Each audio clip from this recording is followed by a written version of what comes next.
Welcome back to JDrama Today, your home for the latest stories and trends from the world of Japanese dramas and entertainment. Today, we're diving deep into one of Japan's most talked about new series. If this world were a stage, where would the dressing room be?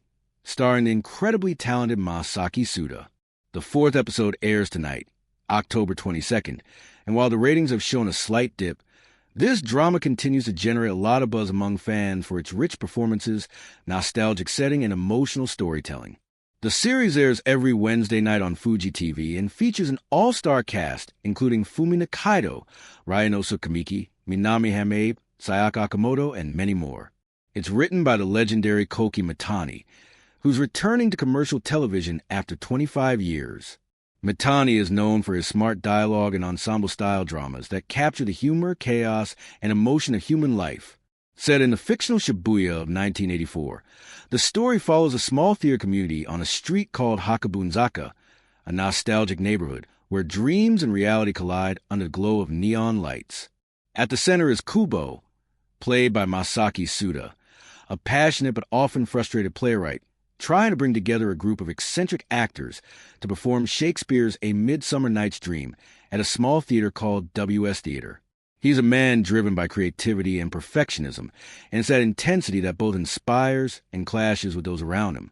In Episode 3, which aired on October 15th, Kubo is seen desperately trying to finish rewriting his version of the play. He spends sleepless nights revising, editing, and pouring his soul into the script. But when Rika, played by Fumi Nikaido, comments that the play's 5 acts might be too long and could bore the audience, Kubo loses control. In a moment of frustration, he tears up the manuscript he worked so hard on. It's a scene that perfectly captures the fragile balance between artistic passion and emotional burnout. Despite that outburst, Kubo pushes through and completes the script, sacrificing rest and comfort. When the team finally gathers for a reading session, the chaos begins. Tony, played by Hayato Ichihara, speaks so quietly no one can hear him. Yuruji, a veteran actor played by Jun Inoue, throws in extra ad-lib lines that confuse the group. Monet, played by Sayaka Akamoto, isn't happy with her dialogue and voices her frustration. The rehearsal spirals out of control until Kubo, overwhelmed, almost throws an ashtray in anger, only to be stopped by Rika at the last moment. It's one of those scenes that perfectly show how artists, no matter how passionate, can fall apart under pressure. But the most talked about moment from that episode came from Tony's emotional transformation. Viewers took to social media, especially X, formerly known as Twitter, to praise Hayato Ichihara's performance. Fans were amazed by how Tony, who had been calm and almost withdrawn, suddenly came alive in a burst of passion during a scene where he faces off with a rival actor. One comment said, "Tony was always soft-spoken and unsure, but when he saw a rival actor perform, something inside him awakened. His performance was powerful and raw. It gave me chills."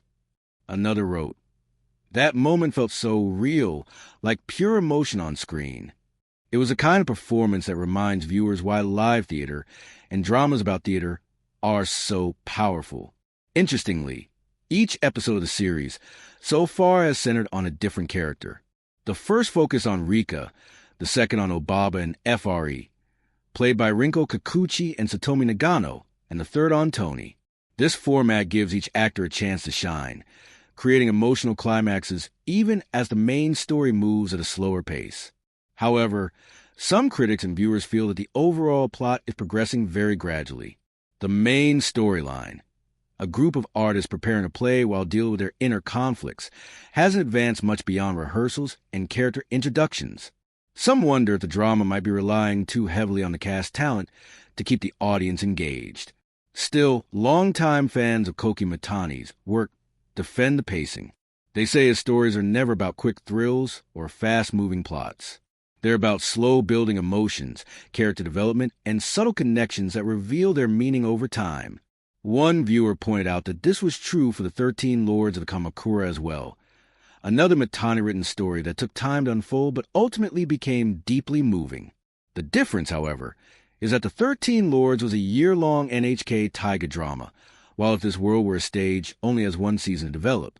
Some fans worry that casual viewers might lose interest before the full emotional impact of the story arrives. Meanwhile, viewers who watched episode 4 early on FOD, Fuji TV streaming service, revealed that the next focus will be on Monet, played by Sayaka Akamoto. Her character story will reportedly explore her ambitions, frustrations, and personal struggles, adding another emotional layer to the ensemble cast. If the show continues this pattern, we might see more in-depth looks at each character before the plot ties them all together in a powerful climax later in the season. Another reason fans are excited for upcoming episodes is the reunion of Masaki Suda and Ryunosuke Kamiki, who last worked together in the popular drama Ranman. Their on-screen chemistry is widely praised, and seeing them act side by side again has become one of the highlights of the show. Their scenes bring a balance of warmth and tension, two actors who understand each other's rhythm perfectly. While the ratings may not be high yet, many fans believe that if this world were a stage, where would the dressing room be? It is the kind of show that will be remembered for its artistry rather than its numbers. It's not a fast-paced mystery or romantic comedy. It's a love letter to theater, to creativity, and to the struggles of people who live for art. Every argument, every sleepless night, and every performance in the story mirrors what real artists go through in their pursuit of truth and expression. Koki Mitani storytelling might not please everyone right away, but for those who stay patient, it offers a reward, a sense of emotional connection and reflection that lingers long after the credits roll. The show's careful direction, 1980s setting, and ensemble cast make it a beautifully nostalgic experience, one that reminds viewers of a time when art felt raw and human. So as episode 4 airs tonight, all eyes are on how the story will continue to evolve, whether it will find its rhythm, deepen its emotional core, and perhaps turn those declining ratings around. But even if it doesn't, Moshigaku remains a unique piece of television that celebrates the beauty and pain of creative life. And that wraps up today's story on JDrama Today. What do you think of Masaki Suda's new drama?